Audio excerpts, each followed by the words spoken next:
사건 앤 피플 시간입니다. 여학생을 납치하려던 40대 남성이 붙잡히는 사건이 발생했는데요. 수사 과정에서 다수의 불법 촬영물 발견됐고 불법 촬영을 위한 도구까지 직접 제작한 것으로 알려져 논란입니다. 불법 촬영 범죄 우리 사회에서 끊임없이 발생하고 있는데 입건된 피해자 중 절반은 벌금형에 그친다고 합니다. 이번 사건 승재현 한국형사법무정책연구위원과 함께 살펴보겠습니다. 위원님 안녕하세요. 네, 안녕하십니까. 네네. 예, 일단 요 사건은 모르시는 분들이 있으니까 좀 설명을 해주시면 좋을 것 같습니다. 납치, 미소, 불법 촬영, 야 듣기만 해도 좀 무시무시한데 어떤 건가요? 먼저 앞에 최초의 사건부터 먼저 청취자 여러분께 말씀을 드리면 이 피의자는 지난달 7일입니다. 고양시의 한 아파트에서 피해자를 따라 승강기에 타요.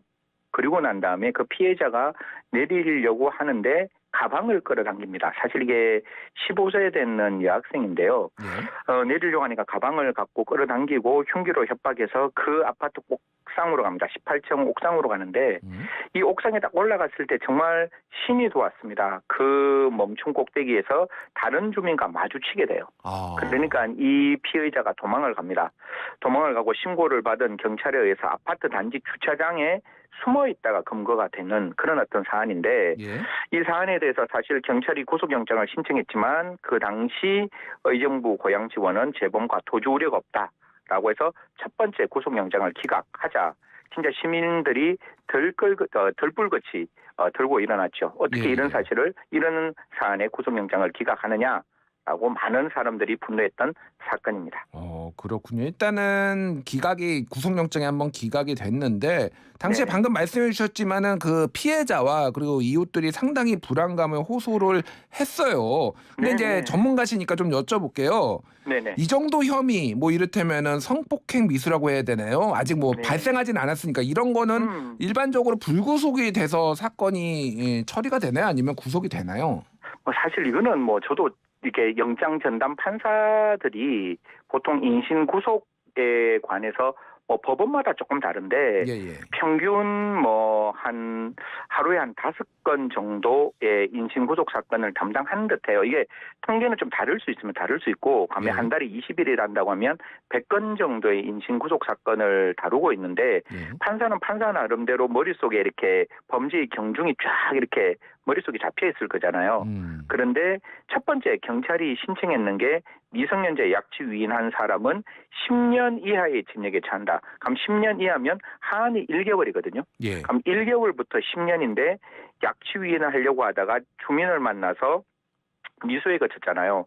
그러면 미수에 거친 10년 이하짜리 사안에 대해서 판사는 그 사안의 중대성을 그 판사의 머릿속에는 그렇게 중대하지 않는 사안이라고 판단할 수 있을 듯해요. 하지만 그냥 바깥에서 바라보는 저희들의 입장에서는 다른 것도 아니고 나중에 이야기하겠지만 분명히 그 미성년자를 따라 그 엘리베이터에 탔고 엘리베이터 타고 난 다음에 나중에 추가 수사를 통해서 방금 우리 앵커가 말씀하신 대로 성기구뿐만 아니라 촬영 도구까지 준비했다가 그 근처에서 배회하면서 범행 대상을 노린 그런 사건이었기 때문에 좀 판사도 좀 제대로 좀 사건을 들여다봐야 된다라는 생각을 했고 여기서 꼭 청취자 여러분께 말씀드리고 싶은 거는 구속영장이 나오려면 판사의 잘못, 판사도 중요하지만 그 사건의 구속영장을 청구하는 검찰과 경찰이 제대로 구속영장을 청구해야 돼요. 범죄 혐의를 제대로 적시를 해야 된다는 말씀이시죠? 그렇죠. 그러니까. 좋은 판결문이 나오는 거는 좋은 검사가 만들어내는 거거든요. 그렇기 때문에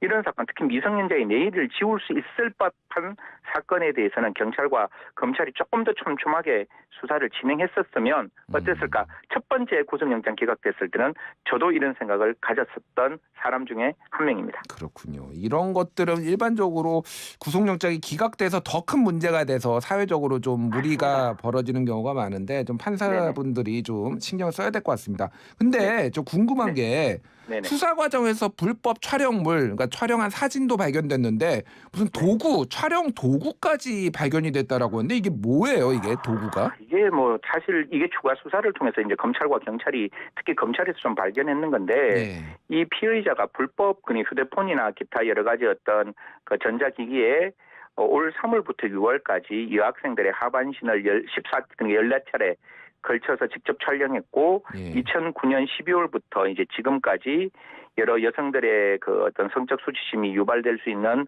그런 모습들을 찍은 촬영물이 36개나 소지하고 있었고 4월부터 지난달까지는 이게 정말 심각한 건데 아동 청소년 그냥 그 촬영물도 아니고 성착취물을 3개나 소지하고 있었던 것으로 밝혀졌기 때문에 사실 이 부분에 대해서는 사실 경찰도 검찰도 구속영장을 좀 탄탄하게 처음에 청구했어야 되고 법원도 영장을 좀 발부했어야 되는데 사실 첫 번째 영장 기각으로 20일 동안 이 피의자는 구속받지 않는 상태에서 그 범행 장소 주변을 돌아다닐 수 있었다라는 걸 고려한다면 정말 이런 미성년자, 거듭 말씀드리지만 미성년자 내일을 지울 수 있고 이게 죄명이 바뀌어요.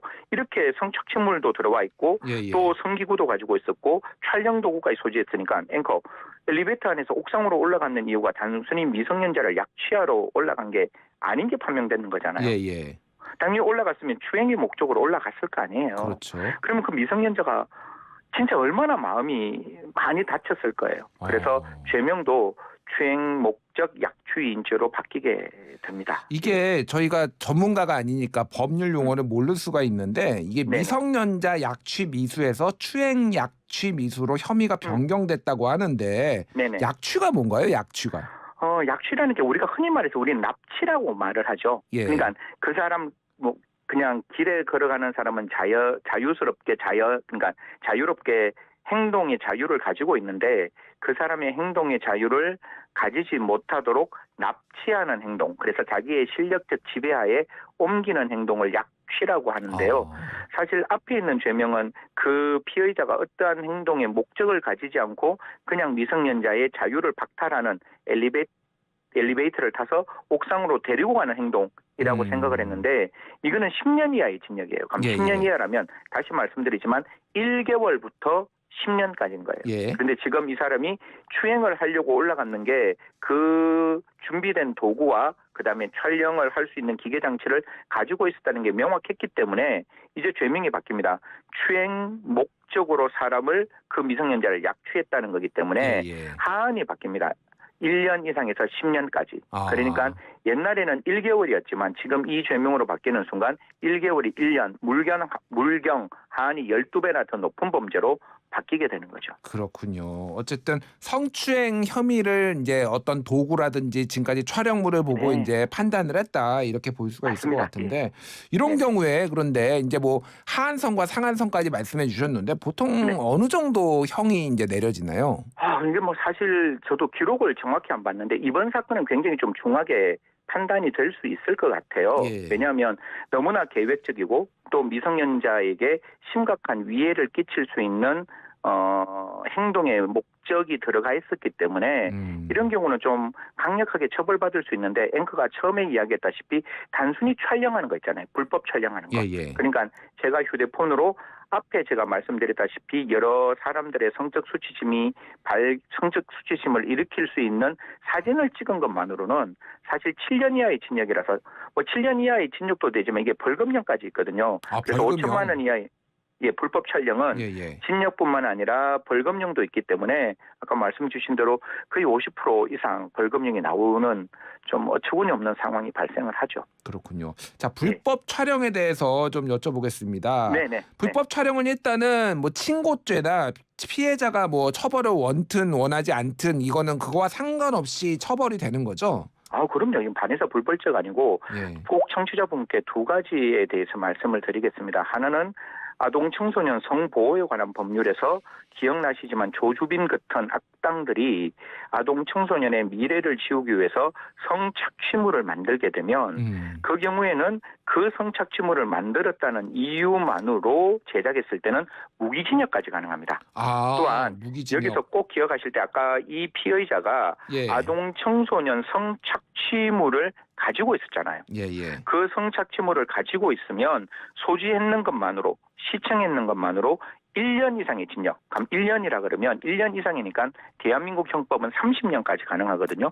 그래서 성착취물을 가지고 있으면 1년에서 30년이기 때문에 아까 제가 왜 이 피의자에게는 중환형이 내려질 수 있는가 하면 이러한 성착취물을 3건이나 가지고 있었으니까 제가 봤을 때 최장 30년까지도 가능한 그 범죄를 저질렀는 거거든요. 예, 예. 그래서 중하게 처벌받을 거고 이게 아니라 요것도 꼭 기억하셔야 됩니다. 일반 카메라로 인해서 이렇게 사람의 성적 수치심을 일으키는 그 촬영을 하면 7년 이하의 징역인데 예. 여기에도 이러한 촬영물을 소지하거나 시청하면 예. 3년 이하의 징역 또는 3천만 원 이하의 벌금에 처해질 수 있기 때문에 예. 혹시 우리가 흔히 말해서 불법 촬영, 다른 말로는 몰카라는 형태로 지금 인터넷 안에 수많은 어떤 동영상들이 돌아다니고 있는데요. 예, 예. 그런 동영상 시청하면 3년 이하의 징역, 3천만 원 이하의 벌금에 해당될 수 있으니까요.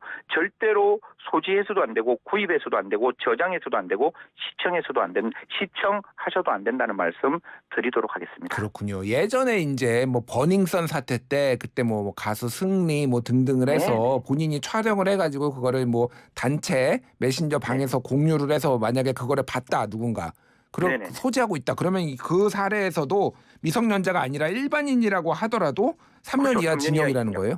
예, 3년 이하의 징역 또는 3천만 원 이하의 벌금. 사실 이게 두 가지예요. 예. 불법 촬영물은 모르게 그 사람의 의사에 반하여 찍었는 거잖아요. 예. 그게 아니라 그 사람의 의사에 맞게 촬영을 했다 할지라도 그 사람의 의사에 반해서 다른 곳으로 반포하거나 공공연하게 전시하면 이 또한 처벌해요.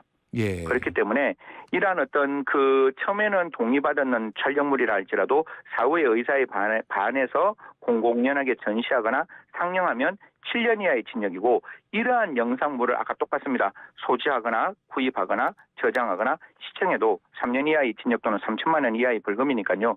이게 굉장히 저희 이제 뭐 시민단체라든가 그다음에 법조인이라든가 법무부라든가 국회에서 많은 노력을 해주셔가지고 예. 이러한 우주보다 넓은 인터넷 그 세상에서 나의 성적 수치심이 유발될 수 있는 사진들이 다른 사람의 성적 욕망의 소비의 대상으로 만들어지는 것을 예. 엄격하게 제한하기 위해서 촘촘하게 법률을 만들었으니까요. 예. 절대로 법률에 저촉되건 나도 모르게 저촉될 수 있거든요. 그래서 예, 예. 반드시 아시고 이런 행동은 절대로 해서는 안 된다. 라는 어떤 그 경각심을 좀 가지셔야 되고 딱 한 말씀만 더 드리면 예. 우리가 시청하지 않아야 공급자가 없어져요. 제가 맨날 말씀드리지만 생태계가 파괴돼야 되는데 지금에 있는 그 디지털 성범죄의 가장 큰 목적은 경제적 목적이거든요. 예. 한 사람의 성적 자기결정의 자유를 침해해서 그 사람의 미래를 지우는 것에 그치지 않고 그 영상물을 다른 사람의 성적 유의의 대상으로 만들고 있는 정말 죄질이 안 좋은 범죄들이기 때문에 이런 범죄의 생태계를 없애는 것은 결국 공급자는 엄중하게 처벌해야 되지만 예. 그 소비를 하는 측면에서도 반드시 처벌해야 되고 저는 반드시 광고하는 사람들도 엄중하게 처벌해야 된다. 미국 그 연방형법에서는 광고하는 사람을 제작하는 사람하고 거의 같이 처벌하죠. 왜냐하면 광고가 없어져야 그 사람들의 수요가 없어지고 수요가 없어져야 공급이 없어지기 때문입니다. 예, 공급자와 수요자 이 양쪽을 다 우리가 고려를 하고 좀 자정 노력이 필요하다 이렇게 말씀해 주셨습니다. 네. 자, 오늘 말씀 감사합니다. 네, 고맙습니다. 지금까지 승재현 한국형사법무정책연구원 연구위원이었습니다.